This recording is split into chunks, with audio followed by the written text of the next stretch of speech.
सभी भाई बहनों को प्रभु यीशु मसीह का मधुर नाम से सालम। हे कलीसिया, तुम तैयार हो जाओ। दुल्हा के साथ मिलने का यानी कि विवाह होने का वक्त आ गया है। कलीसिया किसी नामधारी संस्था की शिक्षा में नहीं बनती। कलीसिया का न्यों तो भविष्य वक्ताओं और प्रेरितों की शिक्षा के ऊपर डाला गया है। एफिसी 2 अध्याय का 20 पद में यह वर्णन किया गया है। कलीसिया प्रभु यीशु मसीह का शरीर से बाहर आया है। वो यीशु मसीह का हिस्सा यानी कि भाग है। वो वचन से जन्म हुआ है। नामधारी संस्था के शिक्षा से वो नहीं चलती। वो तो पवित्र आत्मा के द्वारा दिया हुआ प्रकाशन से आगे बढ़ती है। यीशु मसीह का दुल्हन संसार से अलग रहना पसंद करती है, क्योंकि वो तो संसार के नहीं है। वो तो प्रभु यीशु मसीह का एक भाग अथवा एक हिस्सा है। दुल्हन यानी कि कलीसिया अपना जीवन में प्रभु यीशु मसीह को प्रकट करती है। चाल चलन में, बोली बातों में, अपनी चरित्र में, वेशभूषा में, चाहे चर्च में हो या बाहर में, वो तो वचन को यानी कि प्रभु यीशु मसीह को प्रकट करती है, क्योंकि वो अपना स्थान, वो अपना पोजीशन को जानती है। प्रभु की दुल्हन एक ही होती है, आजकल के जैसा सैकड़ों नहीं। आज मनुष्य बनाया हुआ कलीसिया भरे पड़े हैं। वो लोग अपना अपना शिक्षा को मानते हैं, लेकिन प्रभु के द्वारा बनाया हुआ कलीसिया प्रकाशन को यानी कि रेवलेशन को विश्वास करती है। उसी कलीसिया अपना स्वामी पति का नाम से जानी जाती है। उनका नाम प्रभु यीशु मसीह है। प्रभु से आया हुआ कलीसिया जो भी करती है, प्रभु यीशु मसीह का नाम से करके पिता प्रभु को धन्यवाद देते हैं।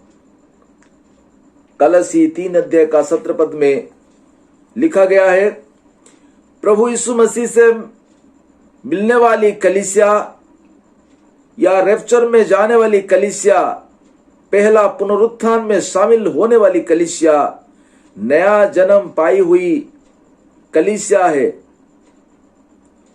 वो दोबारा जन्म पाई है। शराबी, जुआ खेलना, व्यभिचार, लालच, घमंड, चुगली करना, झूठ बोलना, चोरी करना, सांसारिक लोगों के जैसा सजावट से दूर रहती है। हर एक वचन को आमीन करके विश्वास करती हैं। दुल्हन एक ही प्रभु को मानती है। एफिसी 4 अध्याय 5-6 पद जो वर्णन करती है, उसी को दुल्हन मानती है, क्योंकि प्रभु एक ही है। एक के अलावा और प्रभु नहीं है, क्योंकि उसी वचन को वो मानती है। वो जो एक ही प्रभु है, वो प्रभु यीशु मसीह है। दुल्हन कलीसिया जो कि प्रभु की देह है, प्रभु यीशु मसीह के नाम में बपतिस्मा लेती है। जो वचन में जो लिखा है, मत्ती 28 अध्याय का 19वां पद, जो प्रभु यीशु मसीह पुनरुत्थान होने के बाद चेले लोग के पास जाकर जिस बातों को बताया, स्वर्ग और पृथ्वी का सारे अधिकार मुझे सौंपा गया है, और तुम जाओ और सुसमाचार सुनाओ। जो विश्वास करेगा उनको पिता, पुत्र और पवित्र आत्मा का नाम से बपतिस्मा दो और चेला बनाओ।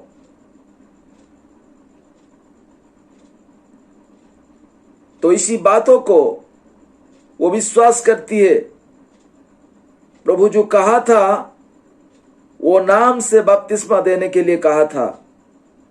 ये प्रकाशन चेले लोगों को वो 50वां दिन में जिस दिन 120 लोग जमा होके वो पवित्र आत्मा का अभिषेक पाने के लिए इंतजार कर रहे थे और उन लोगों को पवित्र आत्मा का बपतिस्मा मिल गया, तो वहां चेले लोगों को प्रकाशन मिला, जो कि पिता, पुत्र और पवित्र आत्मा, जो तीन पदवीधारी, जो एक ही प्रभु, वो प्रभु यीशु मसीह है। तो उसी प्रभु यीशु मसीह नाम से बपतिस्मा देने के लिए प्रभु यीशु मसीह ने कहा था।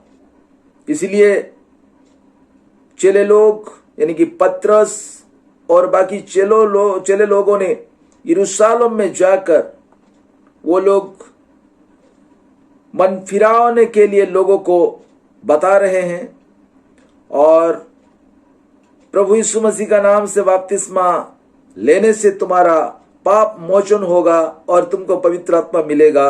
ये बातों को वो लोग बोल रहे हैं और ये पतरस का प्रचार सुनकर उस दिन 3000 लोग प्रभु यीशु मसीह का नाम से बपतिस्मा लिए थे। तो इसी बातों को दुल्हन, जो कि रैप्चर में जाने वाली कलीसिया, उसी बातों को विश्वास करती है और उसी आधार से उसी वचन को वो अपनाती है और उसी वचन के द्वारा वो चलती है, वो वचन को वो विश्वास करती है। आमीन।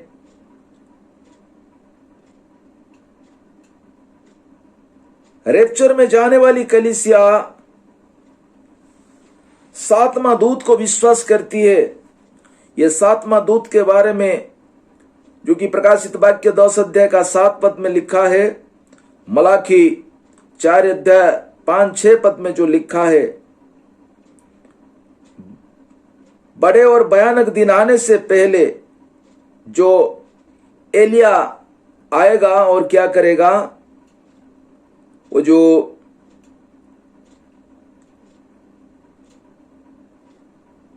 पितरों का मन पुत्रों की तरफ फिराएगा और पुत्रों के मन पितरों की तरफ फिराएगा।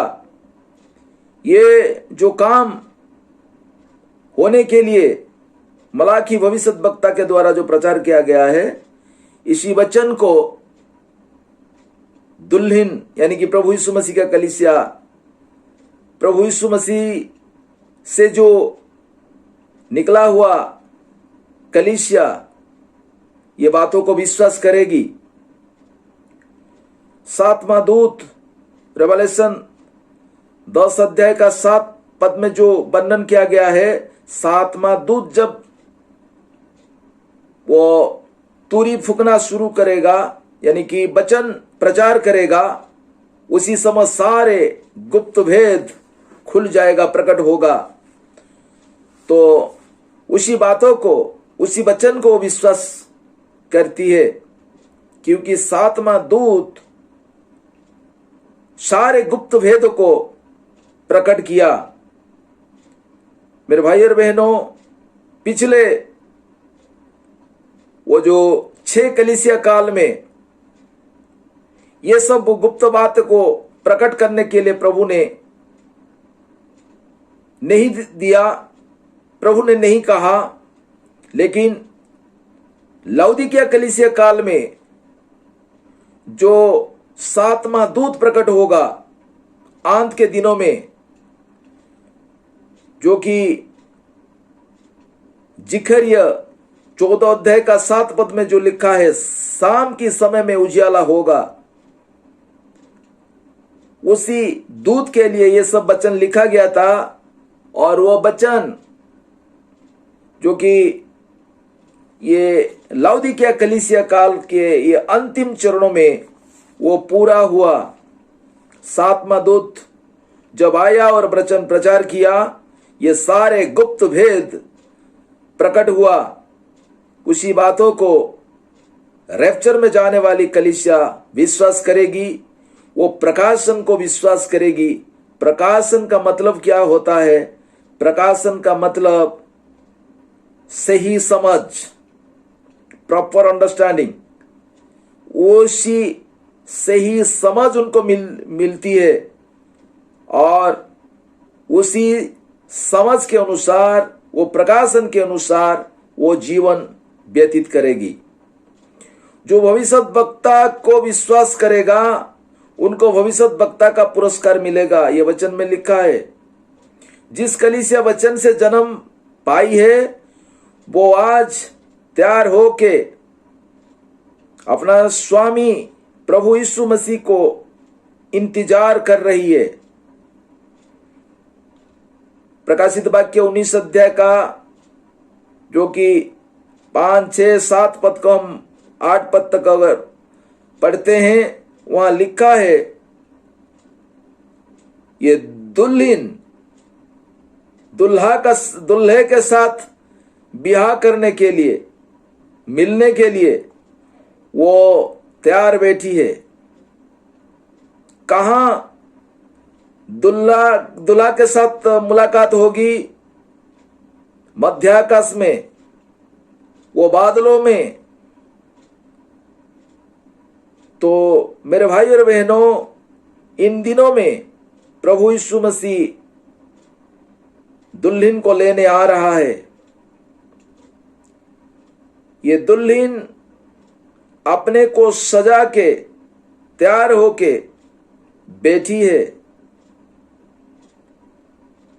आमीन। अपने को पवित्र करके, सब चीजों से अलग करके, नामधारी संस्थाओं से बाहर होके, रीति रिवाजों से बाहर होके, परंपरा से बाहर होके वो वचन को पहनी है, वो वचन बनी है। प्रभु तो ये चाहते हैं ना, कलीसिया जो है, प्रभु का जो शरीर, जो देह, ये वचन बनना चाहिए। आज हमको वचन बनना चाहिए।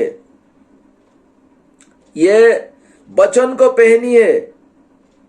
गलती 3 अध्याय का 27 पद में क्या लिखा है?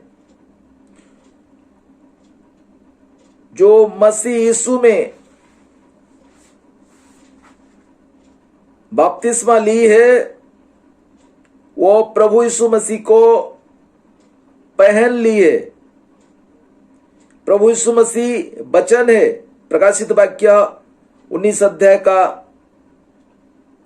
13 पद में जो लिखा गया है, वो जो प्रभु यीशु मसीह का नाम वचन है, इसलिए हमको वचन को पहनना चाहिए। सारे धार्मिकता को पहनना चाहिए। हमारा कैरेक्टर को, हमारा चरित्र को, स्वभाव को बदलना चाहिए। इन दिनों में वो दुल्हा यानी कि प्रभु यीशु मसीह आ रहा है दुल्हन को लेने के लिए। आमीन। तो आज सोचने की बात यह है, प्रभु तो वो लेने के लिए आ रहे हैं, लेकिन आज आप और हम तैयार हैं क्या? यह सवाल पैदा होता है मेरे भाई और बहनों। आज हम उसी वचन को पहन के प्रभु यीशु मसीह को इंतजार कर रहे हैं क्या? आज हम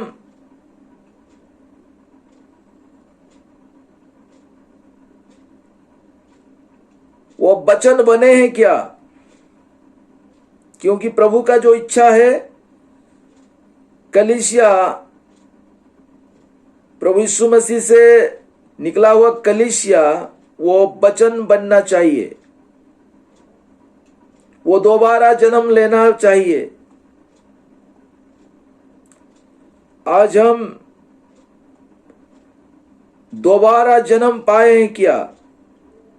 दोबारा जन्म पाया हुआ लोग, ये नया जन्म पाया हुआ लोग, ये वचन से जन्म हुआ लोग वचन को ही विश्वास करते हैं। जैसे कि इंसान से पैदा हुआ लोग इंसान होते हैं, उसी प्रकार परमेश्वर से पैदा हुआ लोग यानी कि प्रभु से पैदा हुआ लोग प्रभु ही होते हैं। वचन से पैदा हुआ लोग वचन ही होते हैं। आमीन। तो आज हमारा तैयारी कैसा है? आज भी लोग चर्च जाते हैं, अच्छा गाना गाते हैं, और जैसा कि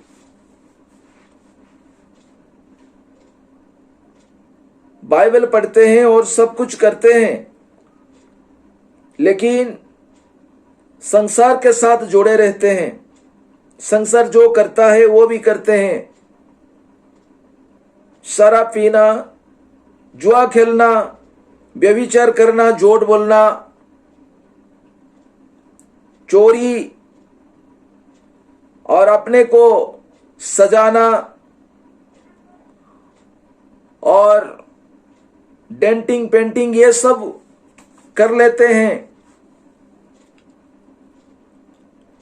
ये मेरे भाई और बहनों, वचन में लिखा है ये सब स्वर्ग राज्य से अलग रहेंगे, प्रभु के राज्य में प्रवेश कर नहीं पाएंगे। आमीन। इसलिए भाई और बहनों, अगर हम तैयार है तो इन दिनों में जो रैप्चर होने वाला है उसी रैप्चर में हम जाएंगे। हमारा शरीर बदल जाएगा। हम क्षण भर में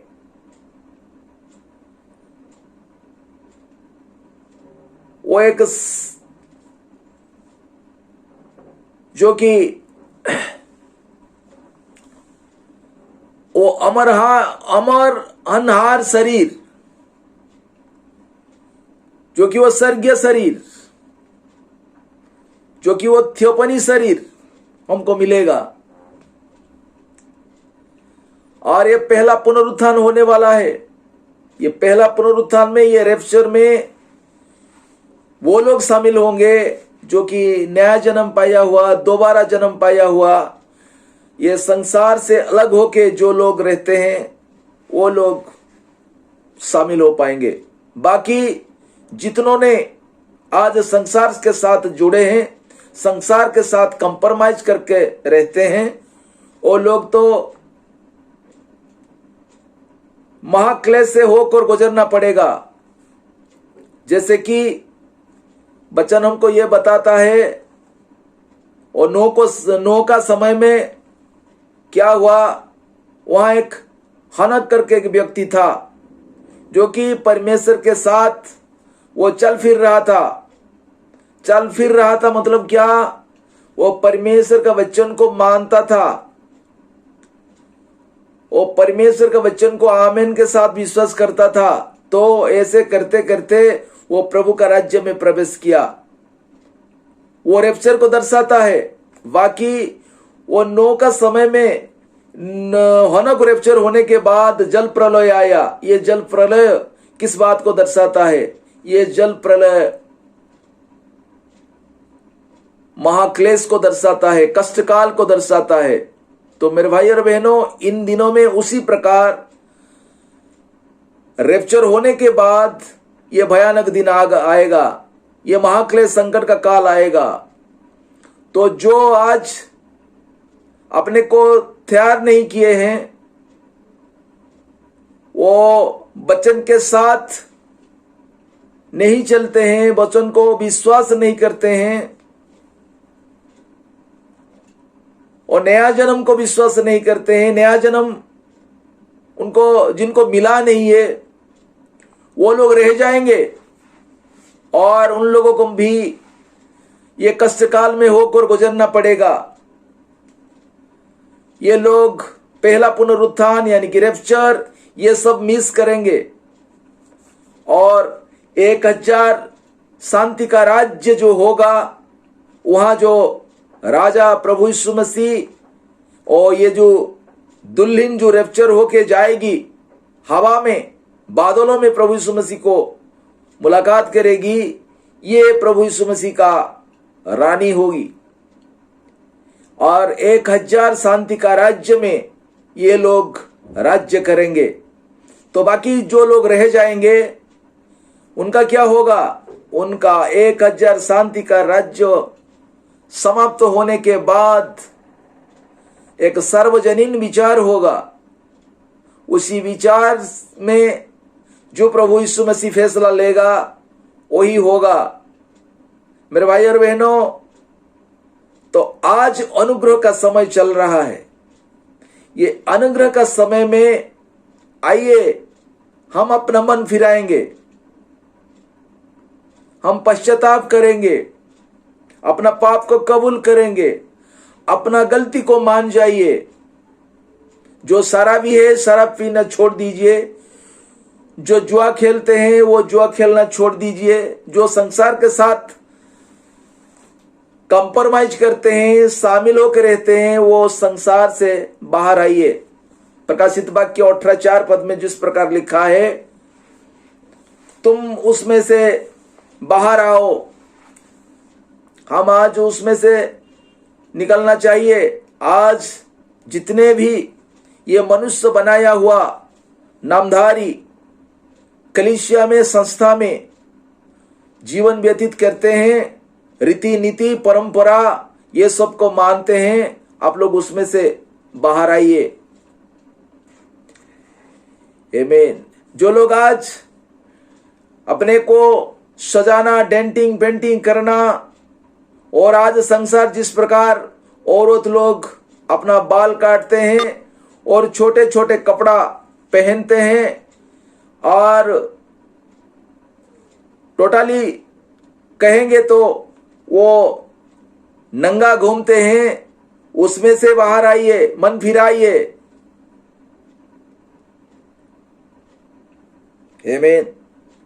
आज जो व्यभिचार में फंसे हैं वो लोग भी बाहर आइए, सच्चा वचन को ग्रहण कीजिए, प्रभु यीशु मसीह को ग्रहण कीजिए, क्योंकि प्रभु यीशु मसीह वो आपका जीवन बदलने वाला, वो बदल सकता है, वो बदलने वाला परमेश्वर है। आमीन। वो जीवित परमेश्वर है, उनके पास जीवन है। यूहन्ना 17:3 पद में लिखा है, उनको विश्वास जो करता है उनको अनंत जीवन मिलता है। आमीन। यूहन्ना 4:25 में क्या लिखा है? उसमें लिखा है, जो प्रभु यीशु मसीह को विश्वास करेगा वो क्या उनका विचार नहीं होगा, वो मृत्यु को भी पार होकर जीवन में प्रवेश करेगा।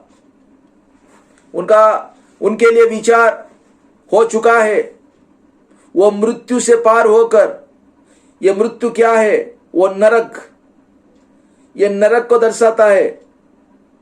ये नरक को भी पार होकर जीवन में प्रवेश करेगा। कौन? जो प्रभु यीशु मसीह के पास आता है, अपने जीवन को बदलता है, मन परिवर्तन करता है, सारे वचन को विश्वास करता है, अपना पाप को कबूल करता है, वो मृत्यु को पार होकर जीवन में प्रवेश तो करता है। आमीन। इसलिए भाई और बहनों, ये अनुग्रह का समय चल रहा है। आप लोग जहां भी फंसे हैं तो कोई बात नहीं, अगर प्रभु का वचन आपका कान में पड़ रहा है, तो अगर ये वचन को सुन रहे हैं तो आप मन फिराइए, सच्चाई को जानिए, ये सच्चाई आपको आजादी दिलाएगा। यूहन्ना 8:32 में लिखा है, ये सच्चाई को जानिए, ये सच्चाई आपको आजादी दिलाएगा। आमीन। भाई और बहनों, ये आज वचन का तूरी फूका जा रहा है। ये वचन का तूरी को जो सुनता है उनको आजादी मिलेगा। जैसे कि इजराइल लोगों के दिनों में, वो पुराना जमाना में हो रहा था, जो गुलामी में थे उन लोगों के लिए क्या होता था? एक तूरी फूका जाता था। वो तूरी जहां कहीं भी सुनते थे, जहां कोई काम करने वाले हो, जहां घर में रहने वाले हो, जहां कहीं भी हो, अगर वो तूरी वो सुनेगा तो क्या उसी में से ही वो समझेगा कि आजादी के लिए तूरी फूका गया, ये सब छोड़ छाड़ के मैं चला जाऊंगा। वो कहां जाएगा? अपने घर चला जाएगा, अपना देश चला जाएगा। उसी प्रकार आज ये 7वां दूत का तूरी फूका जा रहा है। प्रकाशित वाक्य 10 अध्याय का 7 पद। 7वां दूत जब तूरी फूकना शुरू करेगा तो सारे गुप्त भेद प्रकट होगा।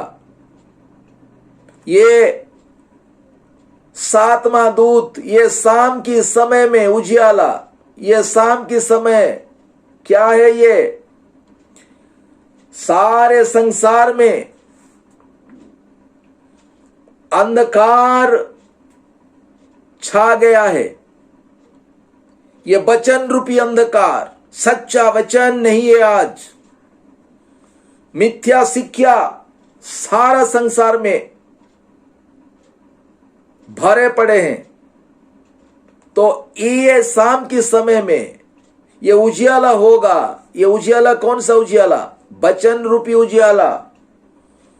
भजन संहिता 119 115 पद में क्या लिखा है? भक्त ये दाऊद कहते हैं, हे प्रभु तेरा वचन मेरे पांव के लिए दीपक है। परमेश्वर का वचन दीपक है। तो ये लाउदीकिया कलीसिया काल में, तो मेरे भाई और बहनों, ये जो आप लोग जानते हैं 7वीं कलीसिया काल, एफिसुस से लेकर लाउदीकिया कलीसिया काल तक, ये 7वीं कलीसिया काल के दौरान ये जो 2000 वर्ष 2000 साल के अवधि में जो कि ये सच्चा वचन को क्या होना पड़ा? सच्चा वचन मेरे भाई और बहनों खो गया। झूठा शिक्षा सारे संसार में भर छा गया।